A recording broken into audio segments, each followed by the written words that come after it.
Halo para pencinta film keren, kembali lagi di sini. Saya akan merangkum alur cerita film Crush Hero 1 yang dirilis pada tahun 2007.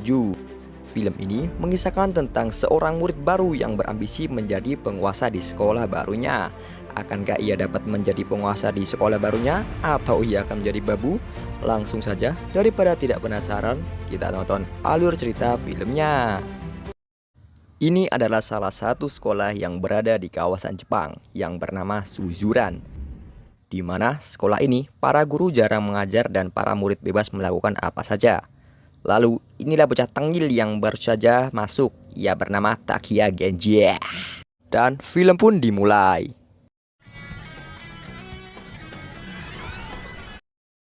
Di awal film diperlihatkan masa orientasi siswa baru. Suasana ketika tenang, namun ada satu murid yang berbicara. Tiba-tiba datanglah si botak yang menendangnya. Si botak berbicara bahwa untuk menjadi siswa yang kuat diperlukan makan batu ABC. Ia pun diledek oleh salah seorang murid yang bernama Hiromi. Ia mengatakan bahwa si murid itu penuh dengan omong kosong. Dan terjadi pertarungan di hari pertama.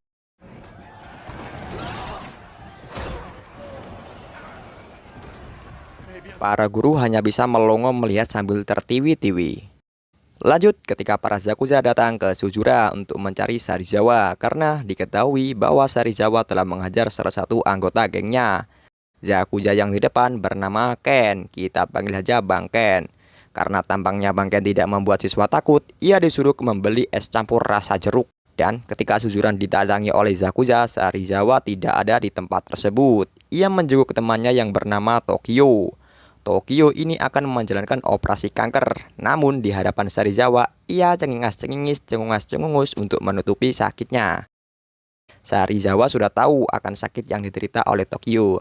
Tokyo pun mengajak Sarizawa untuk kembali ke sekolah. Namun Sarizawa malah ingin meminjam motor milik Tokyo, padahal ia tidak begitu mahir mengendarai motor tersebut. Hingga tiba-tiba ia menabrak mobil dan ketika itu ada polisi yang sedang mencarinya karena telah mengajar Zakuza dan terjadi kejar-kejaran.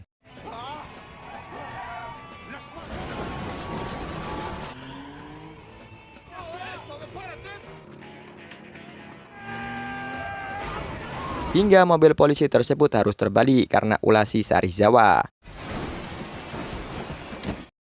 Skin berpindah ketika Genji hanya lewat di kumpulan Zakuza. Ia diserang oleh Zakuza dan inilah yang terjadi.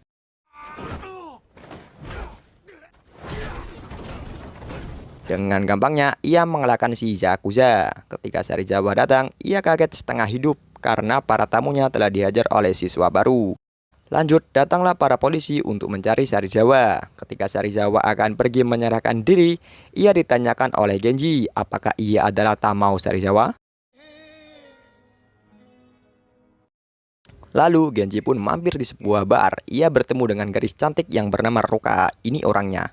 Genji pun bercerita, ia ingin menguasai sekolahnya karena notabene sebagai anak Zakuza. Ia ingin membuktikan kepada bapaknya kalau ia sanggup menggantikan posisi bapaknya. Pagi hari pun tiba. Ketika Sarizawa sedang bermain gaplek, ia dikagetkan oleh kedatangan Genji yang mengacau permainannya. Genji ingin menantang Sarizawa, namun Tokyo yang merupakan sahabat Genji dari SMP melerai Sarizawa agar tidak terjadi pertarungan di antara mereka. Tokyo mengatakan bahwa kalau Genji ingin menguasai sekolah, ia tidak boleh mengalahkan Sarizawa begitu saja. Ia harus mempunyai anggota dan harus mengalahkan si legenda sekolah.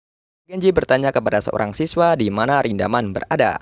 Siswa tersebut berbicara kalau Genji tidak akan bisa mengalahkan sang legenda itu. Lalu datanglah si Rindamen. Ini dia orangnya, bertubuh besar, mengerikan, menggunakan sepatu, memakai celana jin, dan sangat menakutkan. Di saat itu, Genji mengurungkan niatnya untuk melawan si Rindamen.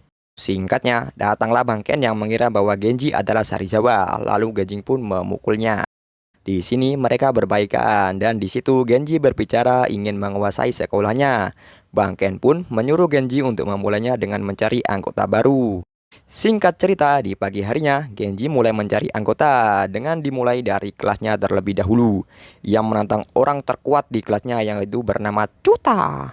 Dan terjadi perkelahian antara mereka berdua.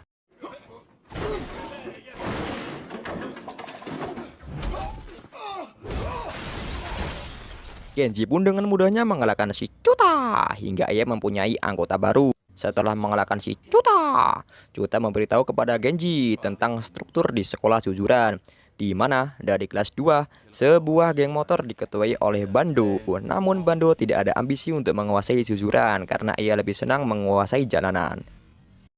Lanjut yang kedua yaitu trio Ebisuka yang diketuai oleh Hiromi yang pukul-pukulan di awal film. Lalu ada Rindamen yang tadi bertemu dengan Genji. Namun Cuta memberitahu kepada Genji bahwa tidak usah melawan Rindamen karena ia adalah orang yang lebih mirip dengan Monster. Dan Rindamen menghindari pertarungan di sekolah Jujuran karena Monster dan pemimpin yang sebenarnya adalah si Serizawa.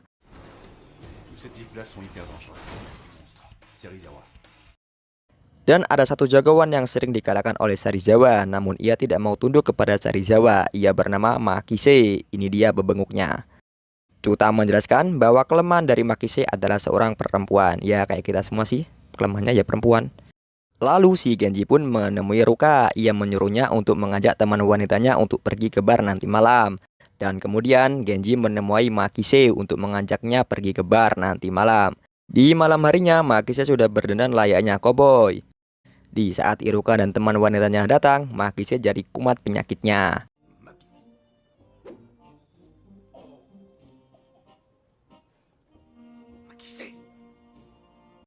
Lalu Genji pun menyuruh Cuta untuk mengganggu si teman wanita Ruka agar Makise dapat menjadi pahlawan kesiangan.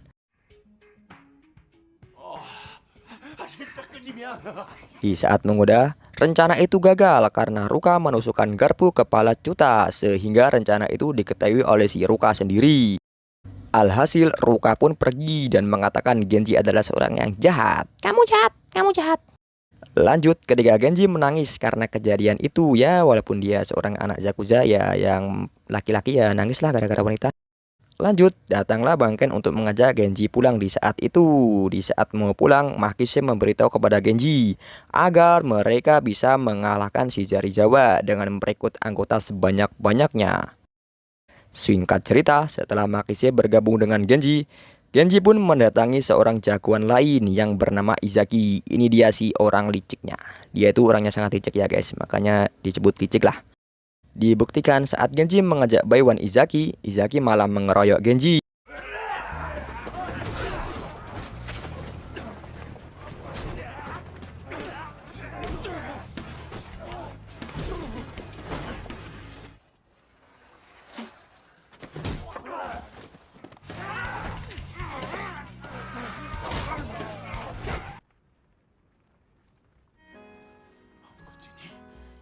Genji pun melawan dan di saat itu Izaki kagum kepada Genji karena Genji terus bangkit dari berbagai serangan.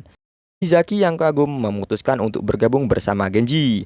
Singkat ceritanya, setelah bergabungnya Izaki, Genji membuat geng yang bernama Genji Perfect Saiya atau disebut dengan GPS. Hal itu membuat Bangken cukup senang karena cita-cita Genji dan semangat Genji untuk menguasai sekolah Jujuran.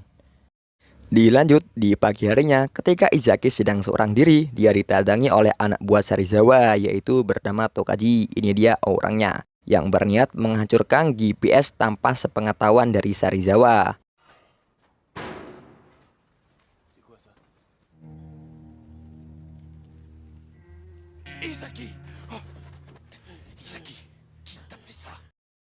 Dan hal itu membuat Genji marah besar. Ia segera menghajar semua jagoan di kelas untuk merekrut banyak anggota sebanyak-banyaknya agar ia bisa gelut dengan Serizawa. Tokaji yang tidak puas akhirnya menemui si Bando, si ketua geng motor. Ia menjalin kesepakatan dengan Bando, ia akan memberikan anggotanya asalkan ia mau menculik pacar Genji yaitu bernama si Ruka, tanpa memberitahu si Bando bahwa Ruka adalah pacarnya si Genji. Lalu skin berpindah ketika Bangken bertemu pemimpinnya. Pemimpinnya ini tahu bahwa Bangken telah bersahabat dengan Genji. Pemimpinnya menyuruh Bangken untuk menghabisi ayah dari Genji karena diketahui ayah Genji adalah musuhnya. Namun Bangken tidak melaksanakan tugasnya karena ia sudah bersahabat dekat dengan si Genji. Dan si Bando telah menculik Ruka. Genji yang mengetahui itu langsung pergi dengan anggotanya ke markas Bando dan terjadi adu gelut-gelutan.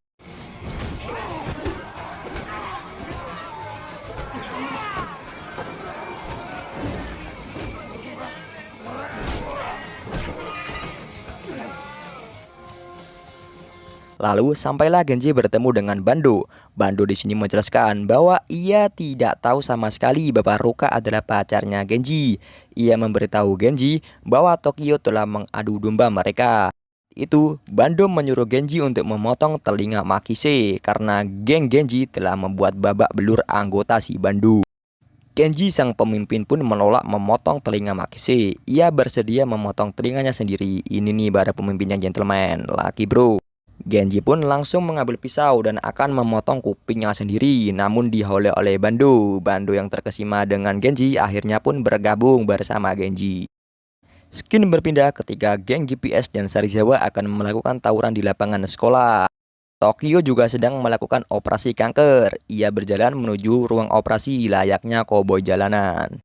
Ketika tawuran akan dimulai, Serizawa melihat Tokaji di seberang. Ia berbicara kepada Tokaji bahwa ia telah memaafkannya dan boleh ikut dalam bertarung. Dan pertempuran dimulai dengan Genji yang berbengok Hoa Hoe.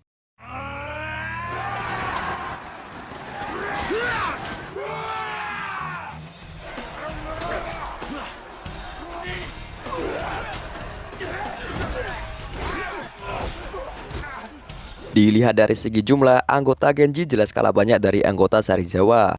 Di saat Genji kelelahan, semua anggotanya kelelahan, muncullah Bando yang membantu Genji untuk memeriahkan acara tersebut.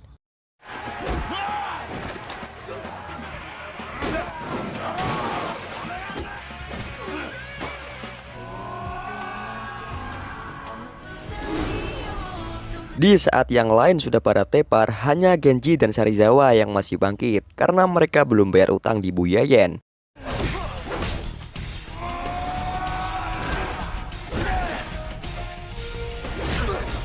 Di sini Genji dan Serizawa hanya Baiwan menggunakan tangan saja, tanpa menggunakan batu, tanpa menggunakan besi, tanpa menggunakan celurit, karena yang mereka hanya gunakan adalah pukulan, tendangan, dan juga mental. Serizawa pun akhirnya mengakui kekalahannya.